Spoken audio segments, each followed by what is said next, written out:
Fernanda Miño, social de Patria Grande, bienvenida a la Mesa de Paritarias Libres. Bueno, muchas gracias por la invitación, no solamente por habernos cruzado en algún momento, solamente en el trabajo y viendo cómo encontrarle la vuelta a todo lo que está pasando, así que bueno, gracias por la invitación. Así es, gracias a vos por la buena predisposición de venir y compartir esta charla con nosotros. Sabés que estaba leyendo tu historia y por lo menos lo que aparece en las redes es que a los 12 años vos empezaste a trabajar, tuviste que dejar los estudios. ¿Cómo fue esa infancia de trabajo? No sé si cada estudiar fue la palabra, es la palabra, porque yo terminé el colegio, la primaria, en el 87. La otra vez me estaba acordando, no sé qué vi, algo del 87, y estaba terminando el colegio. No había colegio secundario cerca de mi barrio, en la Cava, en San Isidro. Y tampoco era como que los padres estaban muy pendientes de terminar los estudiantes. La secundaria era para chicos que podían bancarse un boleto y poder estudiar. Nosotros teníamos el colegio que era del Estado en Martínez y quedaba más o menos a un colectivo, pero bueno, al ser la del medio de 9 hermanos se complicaba más invertir en lo que era la educación y dije, bueno, yo quería hacerlo igual, había sido abanderada, entonces quería hacer un curso, yo tenía en mi corazón quería hacer el secundario, pero no se podía y cuando dije, bueno, pues yo si no puedo estudiar voy a trabajar, tipo signo de rebeldía, me puedo trabajar en casa de familia y bueno, era mucho más redituable que pueda traer un mango acá a la casa antes que ser un gasto en cuanto al estudio. Se veía así en ese momento, yo lo entendí después de grande, estuve muy afligida por ese entonces porque quería el colegio, me gustaba estudiar, me gustaba formarme, tenía sueños, qué sé yo, cuando te preguntan qué querés ser cuando sos chica, bueno, de maestra, azafata, qué sé yo, todas las cosas que sueña uno de nena, y vi esa negativa y lo padecí mucho. Me refugié mucho en la fe, no teniendo en cuenta a quien también rezaba porque no era algo de la religión muy en la familia, sí se creía en la Virgen y todo, había un altarcito en la casa de mis papás, pero no eran practicantes, entonces yo creo que en ese momento, que era cuando empieza también a resonar un poco la rebeldía, cuando sos adolescente, preadolescente, me refugié mucho en ese Dios en el cual rezaba y no era totalmente desconocido, pero sí no era una fe arraigada a conocimientos, ni liturgia, ni mucho menos.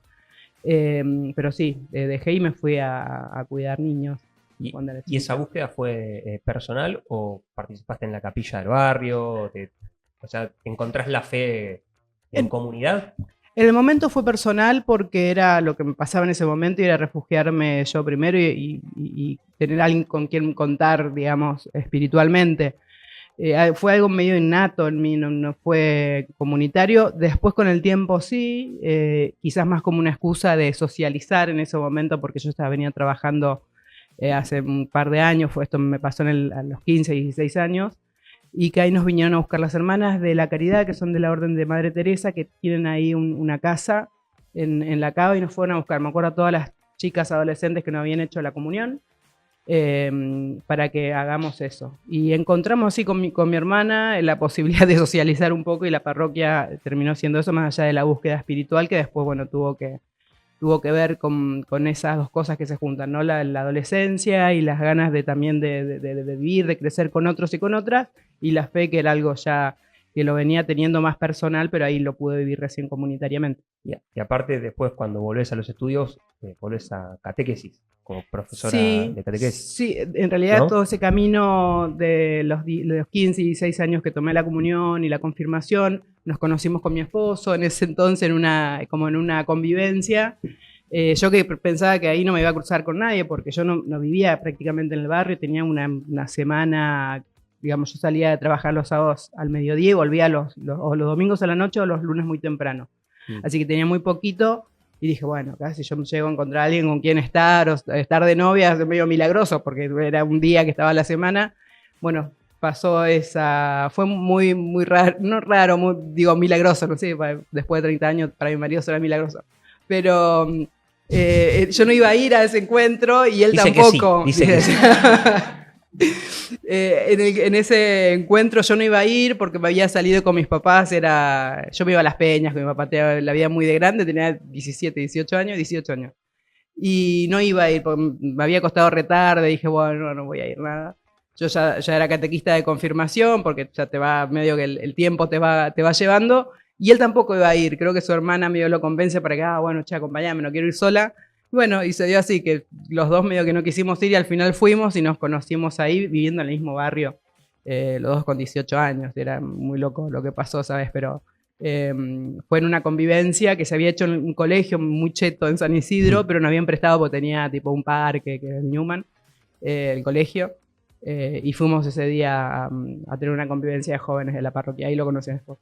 Y ahí empieza a germinar la militancia. Sí, la militancia más pastoral, que tenía que ver más con el conocimiento y ser un poquito guía de catequesis y una cosa así, pero muy de digamos, de la práctica, no del estudio. Y después, cuando nosotros nos casamos, ya a los 2 años de habernos conocido, estaba la realidad en empezar una familia, como cualquier pareja del barrio, y creo que también fue la pregunta de mi marido que quería hacernos, si íbamos a tener hijos jóvenes, porque teníamos 21 años los dos, o qué quería hacer, me preguntó, y bueno, lo planificamos, me parece que fue... Yo quería terminar el secundario y también necesitaba trabajar, digo, más allá de que yo dejé de trabajar con cama, porque todo el primer año que estuvimos casados yo estuve trabajando todavía en casa de familia, hasta que nos pudimos comprar mínimamente las cosas, compramos un ranchito ahí en el barrio que lo teníamos que arreglar para vivir nosotros dos solos y fue un año así muy de matrimonio cama afuera. Y después, bueno, el año siguiente nos casamos por iglesia, porque nos habíamos casado en un primer año por civil y para irnos de nuestra casa. Y después nos casamos por iglesia y ya yo me quedé. Y ahí, bueno, la pregunta de él, ¿qué íbamos a hacer? Si íbamos a empezar a tener hijos. Creo que también eso fue muy lindo entre los dos, de pensar qué íbamos a hacer. No es que vinieron los hijos y uno medio que no planifica mucho. Y eso fue para todo, digo, el planificar, el formarme yo primero en el secundario. Eso a mí me abrió todo un mundo desconocido hasta ese momento. No solamente... lo religioso, sino también lo social, lo político, la educación. Además, lo hice en 3 años, un acelerado, un SEC. Conocí personas maravillosas y profesores con los que sigo teniendo contacto al día de hoy. Y eso fue acompañado por nosotros dos. Digo, él también en su momento intentó terminar el secundario. Bueno, con el trabajo del hombre es más complicado. Era albañil, creo que era todavía, o jardinero. Y él llegaba muy cansado y es más complicado para el hombre por ahí llevar un ritmo. Yo tengo practicidad o tengo naturalidad para estudiar y mirar una novela a la vez por ahí. Es un poco que me sirvió en ese momento, y el estar los dos solos medio que eso salió naturalmente, y eso fue el abrirme la cabeza en todos los aspectos, empezar a ver la responsabilidad de donde vivíamos, de las cosas que estén como están, de que era importante intervenir en esa realidad para transformarla. Bueno, esos 3 años de lo que fue el secundario, y después hice el CBC para trabajo social, en conjunto con el profesor de catequesis para trabajar en el colegio de mi barrio. Todo eso fue una formación muy acelerada, y fue el despertar a un montón de mi lugar en el mundo y qué quería hacer con eso, ¿no? Ya en familia, ya en plena construcción, pero bueno, fue todo muy acelerado en esos primeros años de matrimonio, de familia y también de formación. Sí, si bien te siento como acompañada en ese momento por el amor y la fe, también siento que racionalizaste cada paso y que lo fuiste pensando y lo fueron planificando juntos. ¿También fue planificada la incorporación a la militancia orgánica? Sí, eso nace muy tarde, porque yo tenía todo un trabajo, los dos, el trabajo de la parroquia, más allá de mi formación más personal, y después más o menos a los 28 años, el párroco entonces, el padre Aníbal Filippini, que estaba en la Cava, a mí me pregunta si quería trabajar en un proyecto que se iba a armar con la Asociación para Apoyo a Comunidades, que era tipo una organización que trabajaba en torno a las leyes, y yo ahí me conocí mucha gente que después me crucé en la gestión, y fue maravilloso volver a verlos, y no podían creer todo el crecimiento que acompañaron, el crecimiento que fui teniendo dentro de lo que es la militancia social y también la política. Y ahí fue también que eso también me abrió otro mundo, pero sí, como te decía al principio, cuando uno es nene y le pregunta qué querés conocer cuando sea grande, creo que era la autopregunta, porque mi papá tampoco soñaba en eso para nosotros, tener también una formación bastante limitada. Mis papás son chaqueños, aunque ya no los tengo, siempre fue esto de que no era necesario el secundario, la formación, todo eso, quizás porque ellos no lo vivieron, no lo tenían como necesario, y yo fui corriendo esa vara que invisible, que a veces al no tener conocimiento no te plantean los papás. Hoy es impensado que una hija mía no termine el secundario, digo, para mí es algo que, porque yo lo fui aprendiendo así con el tiempo, pero en ese momento fue importante primero formarme y después, como te decía recién, yo sabía que quería ser o maestra o quería ser azafata o quería ser veterinaria, pero lo que sabía con certeza es que quería ser mamá. Y lo pospusimos bastante. Nosotros nos casamos a los 21 y recién decidimos tener nuestra primera hija a los 29. Entonces dije, bueno, todo lo demás va a tener que esperar porque este tiempo es, además, al ser mamá ya más grande, hoy quizás dice el 29 y es jovencísimo una mamá, para mí era ser más grande, y nada, se me borró el mundo, digo yo. Era esa criatura y todo tardó. Después tuvo que esperar. Tuvo que esperar un tiempo, porque después a los 4 años tuvimos una hija más, y después dije yo quiero tener un tercer hijo, porque me parecía, al ser de familias numerosas, era como 2 solo, era poco, y planificamos un tercer embarazo, pero no planificamos que eran 2, así que tenemos todas mujeres, tenemos mellizas de 12 años, entonces eso fue todo como todo tuvo que esperar, pero ya con las que son más chicas, nacieron en el medio de la militancia, todo muy revolucionario. Claro. Ellas nacieron en el 2012, el 2 de mayo del 2012, y yo ya estaba con Embarriarte, que es el espacio que habíamos creado en el patio de nuestra casa. Más allá de la catequesis, la militancia social era algo que nos tironeaba bastante porque queríamos cambiar la realidad, que sabíamos que se podía transformar con militancia, pero hasta ahí no a ningún espacio social, ninguna organización social ni a la política. Vos creaste tu propio espacio. Ese espacio no te sumaste a un espacio, sino creaste un propio. El espacio lo creamos en el patio de nuestra casa y después de ahí empezamos a ver que nada es suficiente cuando las cosas no llegan rápido, cuando las transformaciones no se dan. Y para mí la militancia social, en su momento la militancia política o la organización social, son herramientas para transformar la realidad, la cual primero era mi barrio y después se multiplicaron con la gestión del Estado en más de 5.600 barrios, hoy más de 6.400. Pero todo eso hubiese sido imposible verlo si no hubiese tenido también ese camino acelerado de la organización social, de la política, de la gestión estatal. Todo eso pasó después que nacieron mis hijas. Eso nació recién en el 2017. Cuando ya mi hija empezaba en el jardín, la más chiquita, dije, bueno, ahora hay que volver a retomar lo que había dejado hace como 10 años atrás o más, y también fue todo muy acelerado. Fui concejala y después, bueno, vino toda la parte más conocida, pero fue todo muy rápido y tuve que aprender a ver cómo funcionaba todo para no errarle también y ser totalmente efectiva a lo que iba a entrar a intervenir, que son intervenciones. La organización social es una intervención, la política también, y todo acompañado de nunca apartándome, porque hasta que fui, esos 2 años que fui concejala en San Isidro, seguí dando catequesis en el colegio, paralelamente. Entonces tenía que ver con un solo camino, que se iban abriendo distintas ramas, pero por un mismo fin, que era transformar el espacio primero donde vivimos con mi familia, donde elijo vivir todavía, y después las distintas realidades que se fueron presentando y que uno quizás metido tan en lo propio no tiene la capacidad de ampliar esa mirada y ver las realidades que atraviesan nuestra patria. Hoy cumplimos 28 años, son 24 capítulos de este primer año de Paritarias Libres. Nuestra base es, claro, 28 años, no, 28 capítulos. Sí, ¿se entendió o no? Casi no. El amigo me entendió,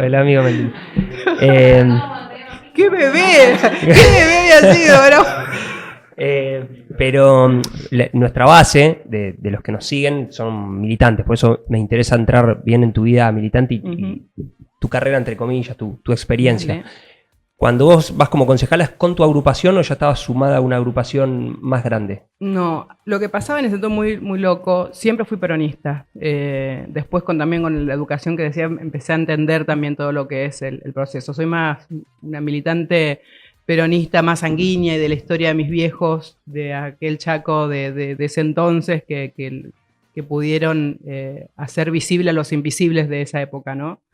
Mis viejos me hablaban tanto de Perón como de Eva con lágrimas en los ojos, y decir, después de lo que ellas y Perón pudieron hacer en nuestra vida, pudimos ser dignos de tener, no sé, de festejar una Navidad porque era un día más entre tanta pobreza, o de tener un regalo en Reyes. Bueno, yo me crié con esas historias, con la historia de mi mamá y mi abuela que por poco no estuvieron en la plaza ese día del bombardeo. Entonces, todo eso, amigo, bueno, sí, me emocionaba. Acordar, para mí el peronismo son mis viejos, digo, no, hoy habla tanto. Las sonrisas de tu viejo. La sonrisa de mis viejos, la emoción de mis viejos es el peronismo. Y mi papá me enseñó que el peronismo es levantarse a las 4 de la mañana en el medio de una tormenta en la cava para desagotar un zanjeo, por lo cual se inundaba toda la cava. Entonces yo no puedo pensar el peronismo desde un lugar que no sea el territorio y los que más necesitan, o los desposeídos, o los cabecitas, como quieras llamarle. Hoy las organizaciones sociales del territorio que trabajan día a día, ¿no? Los que aparecen acomodándose al mejor postor en momentos de elecciones. Para mí el peronismo es otra cosa. El Partido Justicialista es otra cosa también. Para mí el peronismo tiene que ver directamente con lo que me transmitieron mis viejos. Y en ese momento, con esto de la organización social y el reclamo, creo en el 2013 fue esa inundación grande de La Plata. Yo tenía algunos compañeros que había conocido en esas asambleas por la tierra y la vivienda, por lo que pasaba, que después me acompañaron durante no solamente la militancia, sino una amistad, tanto Juan y Marcos. Soy Juan, un referente importantísimo en San Isidro, que esperemos que llegue lejos. Ahí voy a estar acompañando, pues un compañero muy valioso, Juan del Pino, que en ese momento eran rubios que venían de afuera y yo tenía como una tirria con esas cosas que no eran del barrio, esto que vienen a enseñarme. También muy primitiva, cuando ves que estás pasando de todo y vienen otros a querer enseñarte lo que hacer, pero una vez que lo empezás a conocer es otra la historia y empezamos a construir juntos en ese momento. Yo los conozco por fuera de la política. Después empezó lo que fue Unidad Ciudadana en su momento, que Cristina pedía para encabezar las listas a personas desconocidas de la política, que no sean los mismos de siempre. Qué bueno sería que haya una propuesta así de nuevo. 2017. 2017. Y yo estaba como muy, no solamente reclamando en el municipio, por el agua, por el tema de las inundaciones en el barrio, yendo a cuál foro me invitaban, porque me parecía que la voz del barrio alguien la tenía que decir. Yo, para encontrar soluciones más allá de lo político, me parecía totalmente extraño. Hasta ese momento, más allá que ya había empezado a conocer un poquito, para mí usaban a los villeros, a las villeras para llenar ómnibus y llevarlo a aplaudir a alguien. Y se sentía que la política tenía esa cosa en cada 2 años, ¿no? Y no tenía parte mía. Cuando a mí me convocan porque me hacían cerrar plenarios y cosas, no estando ni siquiera en una agrupación política, solamente por mi activismo social, dije, bueno, esto va a desencadenar en algo. Mi esposo siempre me acompañó en eso y le decía, che, mirá que en cualquier momento pueden llegar a ofrecernos algo y la política, vos sabés, vamos a estar de acuerdo los dos, como familia teníamos a nuestras hijas, con muchas necesidades económicas como todo el mundo al vivir en un barrio popular. Solamente quienes vivimos ahí sabemos las carencias que uno tiene cuando vive ahí. Yo trabajando muy pocas horas en el colegio del barrio, mi esposo ya agente penitenciario en su momento y viviendo con 4 hijas chicas de edad escolar, con un montón de cosas, pero bueno, acostumbrados, pasamos el 2001, nosotros solos, viviendo del trueque, y no queríamos más eso para nuestra patria. Así que el compromiso político viene para no volver a repetir eso. Digo, si uno puede hacer la diferencia con la voz, con la posibilidad de trabajar, lo voy a hacer. Así que fui convocada en ese momento por el partido ahí en San Isidro, por Unidad Ciudadana. Bueno, tenía el PJ entonces en San Isidro, y fue eso, ¿no? En su momento la invitación de alguien desconocido de la política, pero bueno, también era contradictorio porque yo quería ir a hablar de los barrios. La política me interesa en cuanto yo la use como herramienta para transformar. Si no es para eso, no la quiero. De hecho, me llevo muy mal con esa parte de la política, la reniego mucho, la parte de la rosca y todo eso, si no es porque hay un bien mayor. Sí, obviamente en gestión me tocó sentarme y rosquear, como quien dice, pero yo sabía que había un bien mayor y que yo quería que llegue un proyecto y que se desarrolle dentro de un barrio para transformar la vida de las familias. Todo si no es con alguna posibilidad atrás, me estoy incómoda cuando no puedo lograr a través de la política llegar a los más necesitados de mi patria, porque no solamente es parte de mi historia, es parte de todavía de lo que mis viejos no pudieron ver de mi vida, y padres con muchas carencias, ¿no? De inundaciones, de muchos hijos, de no poder darles muchas veces de comer, más allá de que o comer una sola vez al día.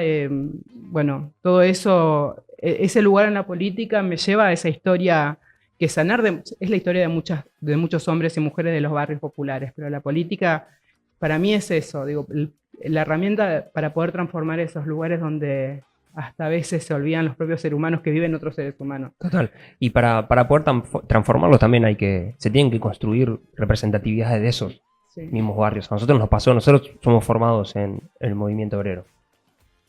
Naturalmente, cuando nos acercamos a un barrio popular trabajamos con los movimientos sociales. Y nos pasó cuando fue la urbanización del barrio Playón acá en La Chacarita, es que a mí me pasó por primera vez que me encontraba con compañeros de Levita, del MTE y demás, que nos instalaron o de alguna manera nos enseñaron que vos podías ir al barrio a dar una mano, pero tenías que ayudar a que las representatividades de esos barrios vayan a disputar la política.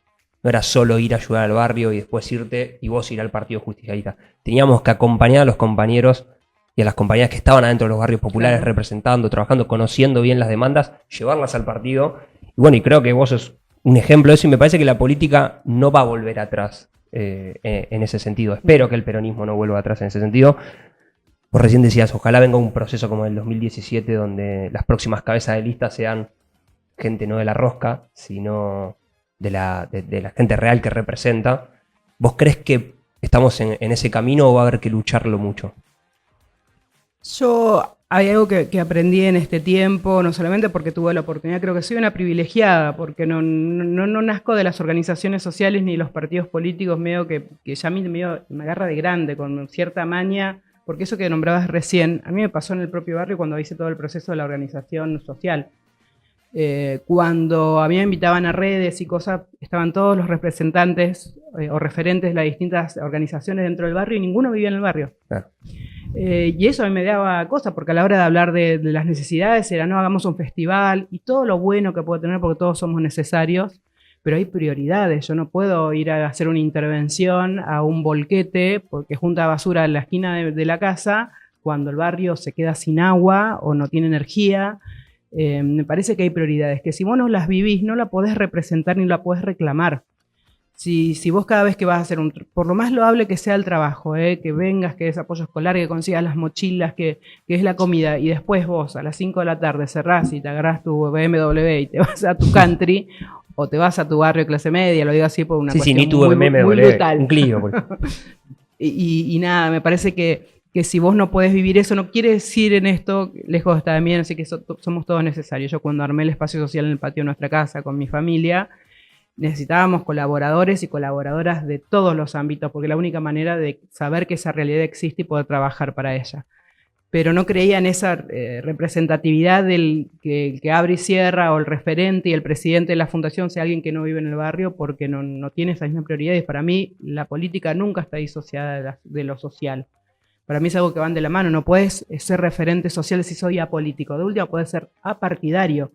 Y viceversa, el de zapatito lustradito que no sale de su oficina con aire acondicionado, pero nunca te pisó un barrio, entonces estás representando siempre a lo mismo. Y algo que dice Juan Grabois, que tiene mucho que ver también con mi camino político, que es digamos, ser político sin saber esa realidad te hace solamente sobrerepresentar lo que está sobrerepresentado en el Estado hace muchísimo tiempo y en la política, los lugares de representatividad.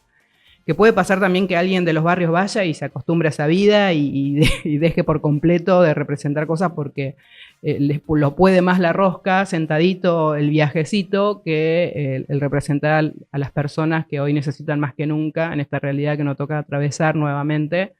Entonces se termina enamorando de la rosca y con quién me junto y con quién tengo contacto que la realidad a quién cambiarla. Que si no la caminás, si no volvés todo el tiempo ahí, no tiene que ver con qué vida. Pues yo puedo vivir en la cava y sin embargo no salir nunca de mi casa y vivo en una burbuja. Claro.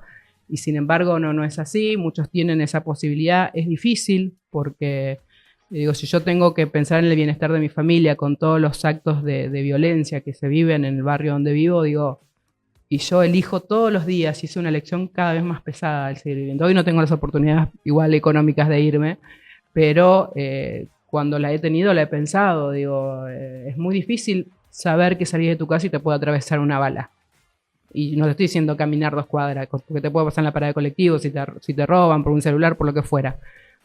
Pero en mi casa sabemos que a cierta hora hay cosas que no están permitidas, por ejemplo, salir, si optás por irte a una fiesta, preferible volver cuando está amaneciendo, cuando tenés una mirada mucho más amplia de lo que puede pasar que volver a la madrugada. Y es el temor de quienes vivimos ahí, quienes ya tenemos hijos adolescentes y jóvenes, que ya no los puedes tener en una cajita de cristal, y que yo traje esa familia al barrio La Cava, más allá de tener una mirada militante, politizada de la realidad, y que hoy no lo vivo con peso, porque eso también fue mi preocupación. Voy a elegir el camino de lo social, de la organización, de la política. ¿Cómo hago para que eso encaje en la familia y no sea un peso? Por la mayoría, mucha gente que en este último tiempo de gestión me he cruzado en distintas provincias, me decía, mis hijos odian la política porque saben que le sacó su papá, su mamá. Entonces digo, primero, el primer militante de lo que fue la vida política de esta mujer fue mi marido, y eso se hace un montón. Es muy difícil mantener un camino dentro de la militancia social o la militancia política si no tenés un compañero, una compañera que entienda y que acompañe eso.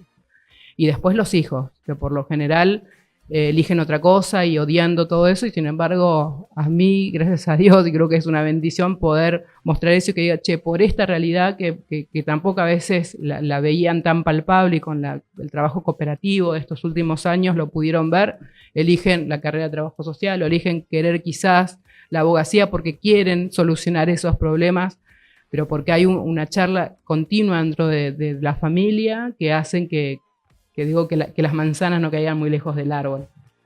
Pero eso fue importante en su momento, y la política empieza después. Una vez que uno entra como en un camino, se va atravesando y uno toma esa herramienta o no la toma. A mí me tocó tomarla, pero sigue siendo una herramienta, no un fin. Es un medio para poder transformar eso que tanto duele. En toda esta experiencia, gran experiencia de vida que nos acabas de contar, te llega el FISU, te llega la posibilidad de poder gestionar una política pública. Sí. El público siempre se renueva, así que, ¿qué es el FISU y qué hiciste dentro del FISU? Bueno, te contaba recién, fui concejala del 2017 al 2019, y bueno, a mitad más o menos de esa representación en el Consejo Deliberante de San Isidro, llega la oportunidad también y un reclamo de los compañeros de ser candidata en el 2019 a intendenta, con mucho conflicto, porque muchos no veían con buenos ojos, no solamente en mi lugar al lado de Juan Grabois, que llega, yo lo conozco antes de ser concejala a Juan, me viene a visitar a mi casa, muy interesado por el proceso social que venía haciendo en el patio de mi casa, y llevado por estos compañeros Marcos y Juan que te nombraban, que los conocí en ese entonces, en el 2013, y seguían acompañando. Se habían tenido el proceso desde el MTE y Patria Grande, ambos, y ellos me lo presentan a Juan. Un Juan totalmente despolitizado, muy enojado con las gestiones, pero bueno, su proceso también y su crecimiento fue tan importante que hoy tenemos uno de los referentes políticos más importantes de la Argentina, en Juan, al menos es lo que yo pienso, y muchos lo piensan, por eso a veces también no lo llaman a ciertas mesas, porque... No, es un compañero que ha logrado una gran cantidad de votos. Totalmente, a pesar de muchos y muchas. Me parece que todo lo que fue el trabajo de la política en ese entonces hizo que tenga una representatividad de sectores que quizás yo no los veía, solamente veía mi representatividad en San Isidro o los barrios de San Isidro, pero con el RENAVAP, mi trabajo, con otros compañeros en la Mesa Nacional de Barrios. Hace poco estuve en Río Negro y recordaba junto a Lila Calderón lo que fueron esos primeros años también de convencer que la ley 27453 era importante y que la tenían que derogar, porque de ahí nacía todo también nuestro trabajo en los barrios, que haya estado no solamente las organizaciones sociales y la organización Techo y también Cáritas. Eso tuvo una importancia para todo lo que sucedió después. El RENAVAP fue por primera vez un registro de barrios populares. Un registro de barrios populares que no existía en ese momento. Uno quería hacer algún informe sobre barrios populares, llamaba al INDEC o mandaba una carta o un mail y no había nada. Porque no había para configurar una política pública. No, tal cual. Entonces veíamos ese insumo del RENAVAP en algo que podía ser súper provechoso, y yo, siendo concejala, acompañar todo ese proceso, que a veces la política no se llevaba muy bien con lo social, después fue cambiando, pero en ese momento no lo vieron con buenos ojos quienes eran dirigentes de ese momento en San Isidro, y yo tuve que optar o seguir siendo concejala y solamente hablar de las cosas propias de San Isidro, que poco tienen que ver con los barrios populares. De hecho, logramos un montón de cosas, como el presupuesto escalonado para transformar a los barrios populares de San Isidro, y cuando yo dejé la concejalía también desapareció eso. Pero sabía que era un lugar importante que lucharlo, pero bueno, la política a veces se mete, que si no sos funcional a ciertas formas, terminás eyectada. Bueno, yo salí eyectada del peronismo de San Isidro por ese entonces, por también mi lugar al lado de Patria Grande, o porque me acompañaron también en el proceso, también las organizaciones sociales. Digo, todo eso también los compañeros fueron viendo en mí que podía representar cierta realidad que en ese momento yo la exponía mucho, no solamente en mis alocuciones en la banca siendo concejala, sino también tenía mucha exposición pública y terminaba hablando con un diputado de por qué votar la 27453, que excedía lo que era San Isidro. Y los compañeros vieron eso, vieron que también siendo candidata, a pesar de que en ese momento no lo vivieron con buenos ojos, un lugar que para una mujer villera, como yo, una mujer de un barrio popular, tenía otras características, y yo lo que tengo es coraje en afrontar los desafíos, y ser candidata fue un desafío. Y en un municipio como San Isidro. Totalmente. Que si tengo que trazar una línea con Capital, diría. Es muy parecido. Hay muchos en Capital que dicen, nunca la vas a ganar porque es gorila, ya per se. Claro, y ahí duerme el poder, pero también hay barrios populares, y a veces yo veía con los presupuestos que se manejaban en entonces, que era casi lo mismo que tenía el presupuesto Tucumán, por ejemplo. Que haya barrios populares era obsceno, y eso fue algo, siempre representando una parte ínfima. Sabemos que la pobreza en San Isidro, comparación de otros lugares, no es tanta, pero que no, con los presupuestos que se manejaban entonces, y creo que se siguen manejando en San Isidro, no tendrían por qué existir los barrios así. Puede haber barrios un poco más humildes, pero que les falte agua, que les falten cloacas, que les tengan la oportunidad y más el hacinamiento que se vive en muchos de los barrios, no tenía que existir, y eso era mi determinante para lo que yo tenía que hacer, no solamente en San Isidro, sino en Buenos Aires y en toda la Argentina.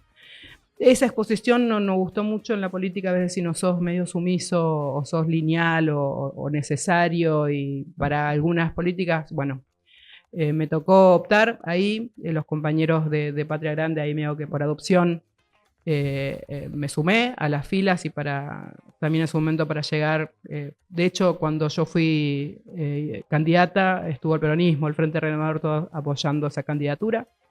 Estuvo bueno. Pero bueno, a mí ya también una nueva responsabilidad. Al hacer eso sabía que ahí... Ya vos fuiste candidata del Frente de Todos. Del Frente de Todos. Sabía que estaban mis días contados medio en San Isidro, por una cuestión de que ya la relevancia que tomó no solamente esa candidatura, sino mi referencia dentro de lo que fueron el Registro Nacional de Barrios. Nosotros fuimos relevadores con mi esposo y otro grupo importante de militantes en el barrio, y eso tenía un resultado. Bueno, yo creo que a partir de eso fue medio convulsionado mi lugar dentro de la concejalía, y ahí, bueno, se estaba medio pergeñando mi entrada al Estado. Yo al primer momento, yo me enteré de ese lugar por el ex funcionario, que yo lo conocí en la actividad social, en realidad, a Sebastián Welisenjo, o algo así se dice, el apellido es complicado, que él me llama para tener una reunión, me dice, acá se está sonando mucho tu nombre, que vas a formar parte. Hasta ese momento, quizás porque no era nada seguro, no lo escuché de los propios compañeros, pero había ese interés que encabece la Secretaría de Integración Urbana, que después, bueno, el FISU, que es el fondo que se crea, el fideicomiso, al año de mi entrada a la Secretaría, pues recuerden que estuvo la pandemia y fue todo un problema, pero en otro ministerio, de hecho, en el Ministerio de Hábitat y Desarrollo Territorial, que después ahí no pudimos hacer mucho porque no se entendía lo que íbamos a hacer, y nosotros íbamos a hacer. A mí me pasó que también aprender todo el ser secretaria de Estado, un grupo de gente maravillosa que acompañó desde la política y de lo técnico. Cuando entré a ese lugar me dieron vuelta el reloj de arena, yo, y el tiempo empezó a correr para atrás, y había muchos barrios en los cuales poder trabajar, y en lo cual lo fuimos desempeñando desde ese lugar, de un lugar nuevo, así que no había algún vicio del Estado que pueda haber de otros lugares, que a veces tienen también tribus. Nosotros sabíamos que la tribu que teníamos que transformar los barrios se había gestado antes de entrar. Los programas de desarrollo humano integral, los planes de gobierno tenían un capítulo para la integración social y urbana. Y bueno, teníamos eso en mano y una línea y un camino, un norte por el cual seguir, así que nos fue difícil apartarnos de eso porque sabíamos lo que queríamos hacer. Faltaban los recursos, faltaba el recurso económico, faltaban las estructuras del Estado y lo pudimos ir haciendo también a pesar de que hubo bastante palos en la rueda por no entender la política. Una vez que se entendió, una vez que pudimos hacer y una vez que cae también el aporte solidario extraordinario de las grandes fortunas, se empezó a desarrollar con otro ímpetu, con otra velocidad. Pero yo digo que está bueno que haya el recurso, muchas otras áreas tuvieron recursos y sin embargo no lograron lo que se logró con ese grupo humano que me tocó encabezar en el Estado. Entonces, digo, tiene que ver la mirada militante, tiene que ver que quien conducía ese lugar lo viva en primera persona porque es otra urgencia y otro, no es la rosca. Cuando vos llegás, a mí no me importaba con quién me sentaba a trabajar un proyecto, a mí me importaba dónde llegaba ese proyecto y yo tener la posibilidad de controlarlo, de auditarlo para que se transforme la vida de los que menos tienen, donde nunca llegó nada. Entonces, yo con eso en la cabeza no me importaba, yo tenía que gestionar con el propio, con el ajeno, y creo que algo que empezó en un gobierno que no fue el nuestro y que atravesó las dos gestiones, habla de una mirada a estos lugares de transformación y que la tuvimos, se participó de alguna manera en la obtención de ese lugar. En el gobierno de Cambiemos, sí, pero quienes desarrollamos y negociamos esos recursos fue el gobierno que me tocó ser parte. Entonces, digo, había algo importante por seguir y sin embargo este gobierno no le importa nada. Sí, cientos de compañeros que estuvieron en la gestión anterior y sus políticas públicas estaban obturadas también por un mal manejo del gobierno nacional, por lo menos de la conducción política del gobierno anterior, que sí, que este gobierno viene como a hacerlos desaparecer. O sea, no hay un entendimiento como pudo haber con el macrismo, que en ciertos sectores se podía dialogar. Lo podemos hablar en los despidos que hay en el Estado. La concepción que tiene Milei del Estado no es un Estado chico y eficiente, o chico, sino es un no Estado. Es la eliminación del Estado. Que lo dice, de hecho, ¿no? Lo dice todo el tiempo, lo declara. Es parte de su relato. Total, que es el topo que viene a destruir el Estado. Nosotros queremos un Estado eficiente, queremos un Estado mucho mejor, no el Estado decorativo y que termina estando y es una estructura vacía y dejando mucha gente por fuera. Tampoco creo en los Estados que son enormes y no solucionan nada porque se crea un gobierno, un Estado totalmente burocrático, que es lo que no pasaba con nuestra área. Digo, nosotros éramos víctimas, muchos de los que estábamos trabajando ahí de la inacción del Estado. Digo, para pedir algo tardaban años y años, no sé si años, pero sí muchos meses, que terminaba a veces proyectos que empezaban en una gestión no se terminaban porque empezaban tarde, y nosotros pudimos transformar eso y de hecho tuvimos premiación internacional por las obras que hicimos, por el trabajo que hicimos con financiamiento externo, porque muchas financiamiento que vino pudo empezar y terminar en la gestión, en la propia gestión. Entonces eso nos valió más confianza para seguir trabajando. Se truncó todo cuando viene un gobierno que demoniza las organizaciones sociales y que disfraza todo. Yo sé que hubo de todo, ¿sí? Pero había que haber una intervención más quirúrgica de lo que no estaba bien. Él lo ha puesto de manifiesto de todo el tiempo la iglesia. Bueno, yo tenía una relación, como comentaba recién, de catequista, siendo una laica comprometida, si se puede decir, y después una relación más con la iglesia de estos lugares, ¿no? De defender lo que se hizo, de la participación. Digo, hoy que la iglesia tome parte, decir y denunciar lo que no está bien y que se siente que han dejado a los que más necesitan del Estado por fuera y casi demonizando y culparlos como una condena, ¿no? De ser pobre y que hoy le falte todo y no, porque no es que no tienen ganas de hacerlo, no tienen las herramientas de hacerlo. Yo te comentaba al principio los chicos de nuestro barrio que sienten hasta ese abandono porque uno el espacio social que había formado y va optando por otras herramientas y va dejando y es muy lineal el pensamiento de muchas de las familias con tanta carencia que viene de mucho tiempo, no estos últimos años, ni 10 ni 20. Hay gente hay cosas que no han llegado del Estado por desinteligencias, por pensar y confiar que era la única manera. nosotros encontramos una manera que fue la Secretaría de Integración Urbana, con esas líneas que teníamos de trabajo en los barrios, a través de organizaciones, sindicatos, la iglesia, municipio, provincia, trabajábamos con todos, y después de este subsidio que podíamos sortear, que era Mi Pieza, que fue totalmente transformador para las familias, para las mujeres, un programa con perspectiva de género, y también los lotes con servicio, que es lo que nosotros, en nuestra última semillita que quisimos que el gobierno que entrara, si era de nuestra área, de nuestro espacio, lo pueda hacer, que eran el RUS, el Registro Único Solicitante, que era tierra para construir o para producir, y que eso, bueno, en su momento cuando fue la candidatura del candidato nuestro de Massa, que ganó en las primarias, podía llevarlo adelante. Pero bueno, es esto lo que está hoy, ¿no? Que todo eso no solamente no lo valoran, sino que, a ver, sigue, porque hay compañeros valiosos que siguen defendiendo la estructura de la SISU, porque sabemos lo importante que fue y que puede seguir siendo, con otra mirada. Quienes han despotricado, vemos que están firmando hoy proyectos en Rosario, asociando todo lo que tiene que ver con los barrios con la delincuencia, porque va la ministra de Seguridad, que no tiene ningún problema en decir, bueno, repetir como loros todo lo que pasó y la persecución que viví yo en primera persona y todo lo que hicimos en el Estado.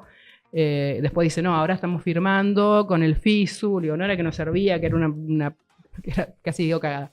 Pero todo eso, digo, no es que le digo que no servía. ¿Y por qué está firmando ahora? Porque, bueno, uno de los intendentes, no me va a dejar mentir, lo nombro porque también trabajé con él lo más bien y también desde el respeto, a pesar que éramos de partido distinto, Pablo Hapkin era con quienes trabajábamos nosotros y decía, lo único que funciona para poder hacerle frente a todo lo que estamos pasando en Rosario son las obras de integración urbana. Tardan muchísimo, sí, pero abren calles, ponen luces y eso se va dando una mano enorme, así como otros intendentes también. Lo nombro porque era, cuando pasan estas cosas en los barrios no es porque hay que meter más seguridad, hay que hacer obras, hay que poner escuelas, hay que poner lugares de formación. No se combate estos lugares con los cuales yo vivo desde toda mi vida, con represión, con presencia, sin tener la posibilidad que el Estado vaya a esos lugares a transformar desde el trabajo social. Automáticamente, donde hay una política pública transformadora, hay una estigmatización fuerte, sí, por medio por los medios de comunicación, la oposición, y siempre vinculándola a la corrupción. Todo ese proceso, ¿cómo lo viviste? Y me interesa cómo lo vivís con tus vecinos, con el barrio, cuando salís a la calle en tu barrio. Sí, hay algo muy claro que nosotros sabíamos que iban a venir por eso, por una cuestión de que éramos nuevos en el Estado, digamos, en el formato, que venga un grupo de militantes muy empujado por Juan Grabois, que creo que le apuntan para que no hable o para que deje de denunciar cierta cosa. No lo van a callar a Juan. Pero bueno, él no fue funcionario fui yo la que no creo firma. Que sea un compañero que se calle. No se va a callar. Pero la que firmaba todos los proyectos, ¿cómo se llama? Con mi puño y letra, fui yo. Entonces, claro, a quien no solamente cada 15 días encuentran algo nuevo por atacar, pero no se mosquean en lo más mínimo de ir a ver si esa obra existe o no. No le van a venir a traer en bandeja de plata, acá están las casas que hicieron, después las volvemos. Hay un pensamiento muy infantil y creo que un argentino bien nacido se pone a escarbar un poquito y saben que es una estigmatización y saben el lugar donde yo sigo viviendo después, en la gestión, durante la gestión y después de la gestión, en el mismo barrio que viví toda mi vida, en que nací y la casa que construimos con mi marido. Entonces, digo, pueden decir un montón de cosas, pueden inventar cualquier cosa, pero eso no tiene una correlación en el Estado, en la realidad, digamos. El trabajo que hicimos en el Estado fue totalmente cuidado porque sabíamos que iban a venir por eso, porque no nos perdonan haber usado ese recurso, ese aporte solidario y extraordinario de las grandes fortunas en los que menos tienen y haber hecho eficiente y transparente. Digo, pueden inventar un montón de cosas. Ustedes saben que lo han mirado con 800 lupas y con 8.000 luces. Sí. Si hubiese encontrado algo, ya estaríamos presos. Porque era la forma de decir esto no sirve, pero no lo pueden hacer porque no existe. O tienen que ser una mentira muy bien fundada, una mentira con muchos cómplices, porque hasta lo último que quisieron hacer, porque sabemos más allá de que fue la policía de la provincia de Buenos Aires quien entró a mi casa, quien me violentaron, me pegaron, me insultaron, a mi hija más grande y a mi hija de 12 años, y se llevaron después el arma reglamentaria de mi esposo, que hoy está sobreseído porque la causa fue inventada, y hay gente detrás que seguramente la investigación seria lo va a descubrir. No iban a seguir con esa investigación. Inventaron de un vehículo que nosotros habíamos vendido a mediados, en la primera quincena de julio, a una agencia, y esa agencia, una vez que la vendí, nosotros teníamos que hacer todos los demás papeles. Como eso no había pasado, nosotros dijimos, bueno, no se vendió, estaba firmado el 08, pero en la aplicación Mi Argentina estaba la nueva dueña usando, cuando nosotros y pasa todo esto. Pero bueno, fue algo armado, no solamente, a mi entender, digo, la policía recibe órdenes. Digo, acá Claro. hubo de más allá, ojalá, y eso me va a hacer creer un poco más en la justicia, que descubran de dónde vino el ataque, de dónde fue armado, porque hasta la ministra termina diciendo que yo soy una ladrona del FISU, que robo con camionetas de lujo, y retuitea al presidente de la Nación, que no tiene otra cosa, parece, para hacer, ese mismo tuit. Digo, o que se definan, o robo millones del FISU, o robé millones del FISU, o robo motos. Las dos cosas me parece que no tienen que ver. O me salió muy mal esto y termino diciendo esto, que voy encima con una camioneta que está a mi nombre a robarla.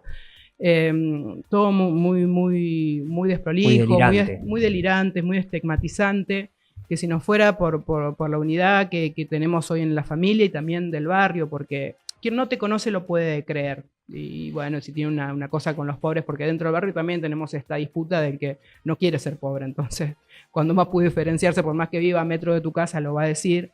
Pero nuestra familia acompaña y sabe quiénes somos. Cuando pasó lo de mi casa y vieron que la policía había entrado con violencia, los golpes, rompiendo, yo a la media hora tenía desde el compañero Juan Grabois, del primer momento, mis compañeros Juan, Marcos, Meli, que son los compañeros que me acompañaron en todo el trabajo político, que fue súper importante para lograr lo que se logró también en la CISU, además del equipo técnico y de los profesionales de la Gran 7 que tenemos, o que tenemos, porque digo, siguen siendo compañeros, y vecinos y amigos que estuvieron todos en el pasillo de mi casa, que es un pasillo de un metro de ancho, de ambos lados. Digo, si fuéramos que estábamos sospechados, o que gente que no se lleva bien, o que tenemos un mal manejo de lo que es nuestra relación dentro de nuestro barrio, no hubiese visto nadie ahí, ni siquiera los compañeros. Entonces, digo, eso a mí me denota que estamos acompañados, pero no estamos exentos que te armen cualquier cosa, que entre, que te violenten. Total, después nos equivocamos, ni siquiera salieron a pedir perdón. Fer, nos van quedando 10 minutos de esta charla. Yo creo que ante el golpe hay que sacudirse un poco el polvo y empezar a construir la alternativa ya de cara al 2025. ¿Te da algún tipo de esperanzas la foto de Moreno del Partido Justicialista? Creo que es una foto, me da añeja, ¿no? No por las personas, luego todos estamos camino. Tengo 50 años, que me vean así muy erguida. No, me parece que, bueno, más allá de lo que te decía recién, que no esté Juan ahí, y no quiero parecer quejosa, me parece una falta de respeto no solamente a lo que fue él y lo que sigue siendo como militante social, político en este caso, y por los votos que ha sacado. Pero bueno, me da, no sé si tranquilidad, que no formamos parte de esa superestructura y que una figura como Juan o de nuestro partido termina siendo disruptiva y no formando parte de esa entraña. A mí me parece que hay un trasvasamiento generacional que la compañera Cristina lo ha manifestado en algún momento. Ojalá que eso se dé en la realidad. Me parece que todos quienes están ahí es una gran alianza. Me parece que tiene que haber un camino distinto. Me parece que el compañero Axel también creo que es un candidato natural, y que hoy todo lo que se pueda manifestar, eso me da, si es verdaderamente una sincera unidad, me da esperanzas. Si es solamente para la foto, para mostrar cierta fortaleza o mostrar a alguien débil, me parece que todo eso se nota, más allá de que no haya salido en la foto. Me parece que eso, en el momento tan difícil que estamos viviendo como país, atrasa. Y vamos, podemos volver a caer en una derrota si esas cosas no vuelven a reverse. Y con total humildad y solidaridad, y también de amplitud, eso tiene que ser todavía más amplio de esa foto. Me parece que ahí faltaron personas. Y no estoy hablando solamente por el compañero Juan, que tiene todos nosotros que acompañamos ese proceso, sino que también, digo, si hablamos de trasvasamiento generacional, me parece que la foto quedó chica. Totalmente. Ojalá sea un puntapié para empezar a convocar a todos los que quieren construir una alternativa a este gobierno tan loco. ¿Se te fue la sensación de ver a Milei en la tele o en las redes y decir, no puedo creer que nos gobierne esta persona con este proyecto político? Mira, yo estoy, como no tengo tiempo tanta cosa, un camino muy activo en lo que es la fe, ¿no? Me parece que la iglesia nos crea, es la que yo aprendí y entendí, o profetas, ¿no? O que no voy a caer en la de fuerza del cielo, me parece que la fuerza del cielo, si no están representadas acá, es mentira. La fortaleza la damos entre los hermanos y somos instrumento de Dios, y es un camino esta vida. Pero yo creo que ahí, en este lugar que yo encuentro dentro de la iglesia actual y con este último cambio, bueno, de la conferencia episcopal, y tenemos a nuestra gran referencia e inspiración en el Papa Francisco, digo, que nos plantea cierta fortaleza para hacerle frente a eso y hablar. Digo, nosotros somos profetas que denunciamos y anunciamos. Tenemos que denunciar lo que está mal, no podemos callar, no es un momento de no callarse. Hay que decir por los medios que tengamos, las redes sociales se usan para tantas cosas, también se pueden usar para aclarar ciertas cosas. Y yo así como les digo a ustedes que tienen la responsabilidad de comunicar, me parece también los compañeros que hoy tienen cierto camino en la organización social o en la referencia política, usar las redes para eso, ¿no? Para comunicar y verlo, poner blanco sobre negro. Me parece que eso son momentos de denunciar lo que está mal, que no es todo lo mismo.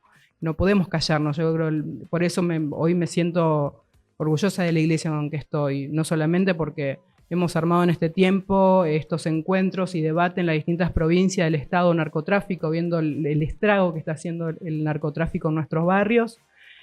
También el rezar ecuménicamente, que hoy lo estamos haciendo con el compañero Lucas Scherer, que bueno, tiene radio, es periodista, pero se han sumado desde un rabino, Damián Caro, Alejandro Salomón, que es un laico musulmán chiita, y otros compañeros evangelistas, y vamos haciendo un frente religioso. Un frente religioso, no solamente en la oración, que si no queda así romántica, contemplativa, no lo es. Plantamos olivo, damos debate, nos juntamos con el sindicato de judiciales la otra vez para hablar también, que hay lugares, que hay gente buena y que hay que levantarse a decir, no somos todo lo mismo. ¿Saben? Una gran parte de la política es esto que nos están mostrando tan macabro, pero también hay gente que está haciendo política y quiere transformar la realidad. Hay gente de la justicia que no vale la pena ni nombrarlo, pero hay gente de la justicia, trabajadores y trabajadoras que hacen honor a su vocación, pero están ocultos por esto, que dan la cara y hacen macanas y te inventan los fer y cosas, ¿no?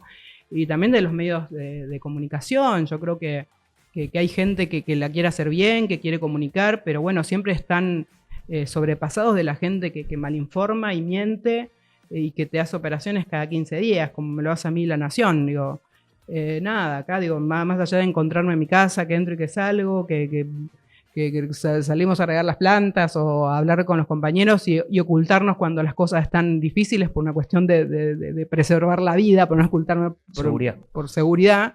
Me parece que nos van a encontrar siempre de la misma vereda, y todos los que hoy quieran mostrar eso, yo voy a acompañar de lo que puedo, desde la fe, desde la organización, desde ir a las provincias y decir, che, hay alternativa y tenemos que construirla, y hay compañeros valiosos y hay compañeros que de repente pierden el rumbo, que hay también que identificar. Digo, yo me quedo tranquila con que los compañeros del barrio identifiquen al enemigo. Después hay opciones que se pueden construyendo, pero quienes hoy no muestran una alternativa política desde la transformación de los barrios, o quienes no tienen en su esbozo, en su diálogo político, el transformar los barrios populares, y ahí le están mintiendo un poquito, o están mirando la parcialidad de una realidad que hoy es más del 50%.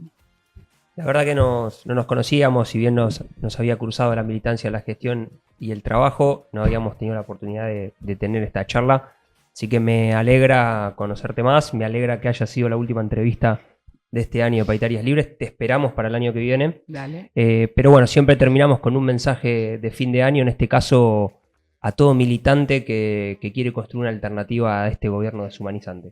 Un mensaje que vos le des a ese militante y ya cerramos.